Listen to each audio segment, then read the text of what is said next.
Hello, ladies and gentlemen. It is I, Emily Sophia, aka Mighty Sophia, here to break down for you the latest episode of Better Call Saul. We are on season 2, episode 2, Cobbler. So spoiler alert, as I shall be diving into the mad thick of this spoiler pie and bearing all in this review, but I ain't gonna be sitting in it, if you know what I mean. So without further ado, let's get into this business.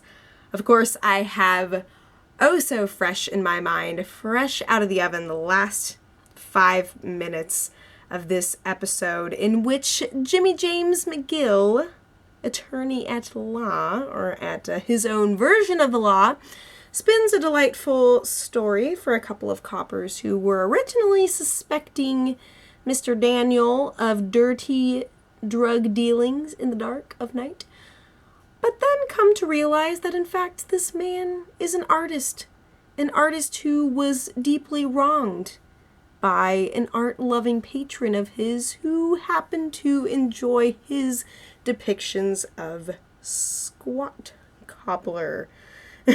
If I'm getting the terminology correct. And in fact, Jimmy provided quite a few other euphemisms to go along with that. What was it? The full moon pie. I'm not even gonna get into the full list, but he proceeds to paint a picture so unreal that it must be real.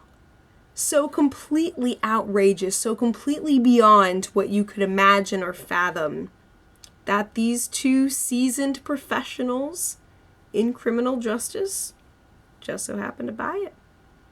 And this, of course, prompts a bit of a celebration for Jimmy, who is, in fact, having his cake and eating it too. But then, of course, Kim, ever the voice of reason, realizes that Jimmy is relishing the humiliation of this client a wee bit too much, and actually, in the process, he fabricated evidence. And this is a huge wake-up call for Kim, who was originally kind of on board for at least one particular Slippin Jimmy exploit. But at this point in time, we realize that Kim is not exactly going to be the partner that Jimmy craves. That's not to say that he doesn't love her or that he doesn't enjoy her company or that there isn't this electricity between them. But the fact of the matter is that Jimmy's a showman. He is born for the stage. And Kim is that one person who he can be every facet of himself around. And believe me, he's got facets aplenty. He has got many a mask. And he feels like he can so capably wear them all before her. But now there is a side of him that he has to close off, lest he lose Kim, lest he lose his position at Davison, Maine, no less. So it's a very delicate balancing act that Jimmy is walking at this point. I mean, the world is his circus, but sooner or later, he is going to start his own little tour in the form, of course, of Saul Goodman. So what do we see in this episode? A great many things. Of course, a great many entertaining things. A great many things that brought light and insanity to my soul. But also a lot of dark forces are at play too. We really see the tug of war for Jimmy's soul play out in this episode. Very subtly, of course, but there is this pull to the dark side by Chuck McGill, who of course has to return to HHM just to, as he says, bear witness to Jimmy, the legitimate lawyer. He's got this ushy-cushy position at Davison, Maine, and he is helping head up the Sandpiper case with all these pros in the game, and he's standing high among them. And this is something that Chuck cannot take sitting down and playing at the piano. Oh no, sir. He's going to put on his anti-radiation suit jacket and show right on up to see how this boy can do. And it sucks. So he is the dark side. Chuck is the dark side.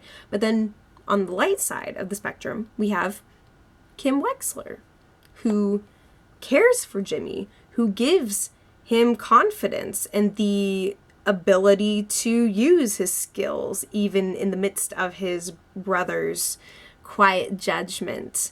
And so yeah, I definitely sense a major pull between the two of them. And I think that at some point, something is going to give in this battle between Jimmy's dark and light side. Of course, it's not that binary. We also have people like Mike, for example, who happens to call Jimmy at the perfect time.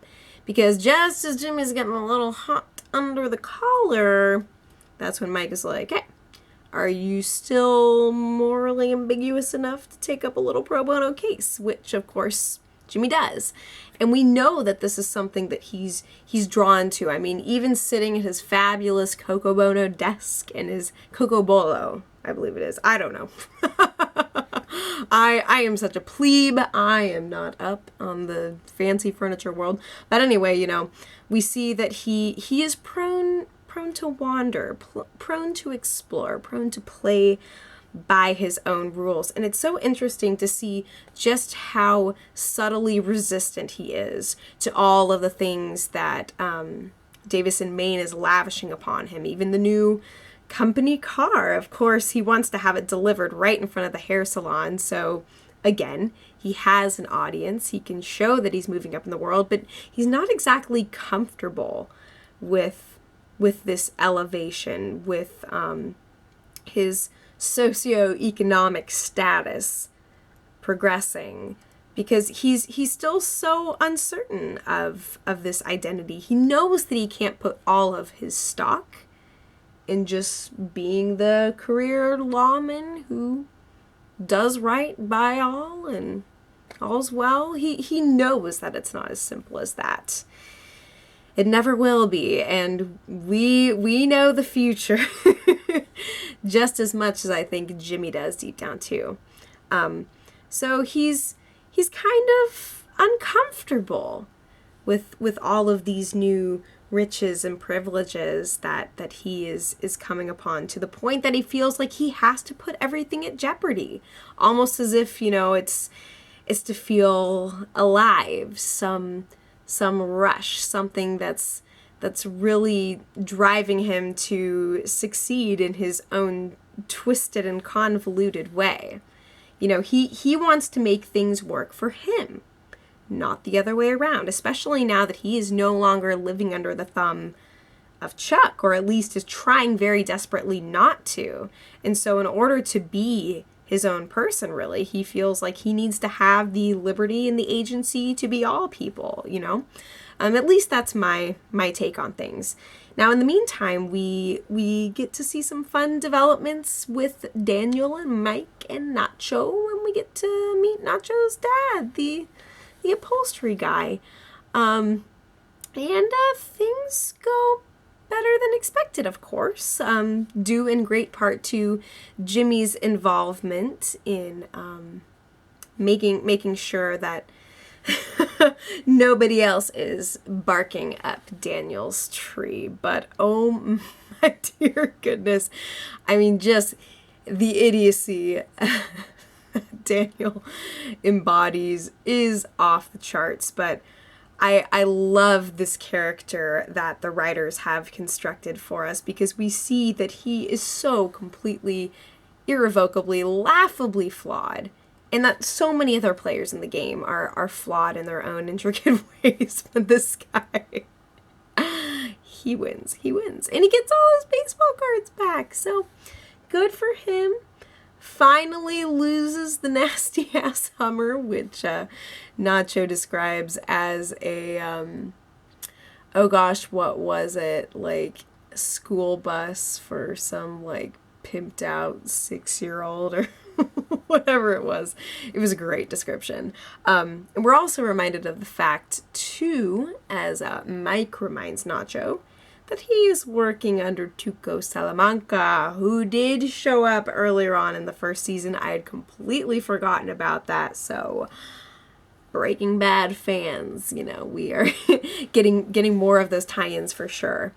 And that is the impetus for Nacho deciding to actually comply with Mike and to bring the 10,000 and to take the vehicle and bring back the cards, and all wrongs are seemingly righted for now. But I do suspect that we've not seen the last of Nacho. Of course, we know that we've not seen the last of Mike. And as for what's going to happen to the squat cobbler man, is anybody's guess. You know, he can sit in some pies and check out his prize cards. Do what he shall as a free man. Yeah, oh my goodness. But I also loved the beginning of this episode too, with Chuck playing the piano to this metronome, and we see his mounting stress. You know, I was getting flashbacks to the movie Whiplash, of course, as he's like constantly starting the song over. And then he gets the fateful visit from Howard, which informs him of the fact that Jimmy is now gainfully employed in a respectable line of work, and that's not going to be sitting with Chuck. So the brotherly rivalry has commenced, but there is by no means brotherly love in this situation. So it's going to be so fascinating to see, you know, what is it that's really going to push Jimmy next, because again, right now he's able to make the system work for him, to make the law work for him, and to use his skills to create these fantastical stories and to win the day. It's about winning for him. It's the seduction of power, of being able to convince anyone of anything. And of course, this is the moral gray in which Jimmy seems to thrive so greatly. Even when he's making progress in the Sandpiper case, I mean, we see that he's proud of himself at times, but that he also realizes that he's now back under his brother's scrutiny, and he feels that pressure to play by the rules, and we don't want that. we want a bit more tension, a bit more drama and flair. So yeah, that's my take on things. What did you guys think of this episode? If there's anything that I happen to miss, please, by all means, bring it up in the comments below. But yeah, this show is freaking fabulous, and it still feels underrated. What the crap is up with that? I don't even know. If you guys are loving the show as much as I am, be vocal about it. Spread it with the world. Chat with me. Chat with each other. Share the love. Share the pie. So, alrighty, I'll be back next week, and you guys take care. I'll be back before you know it.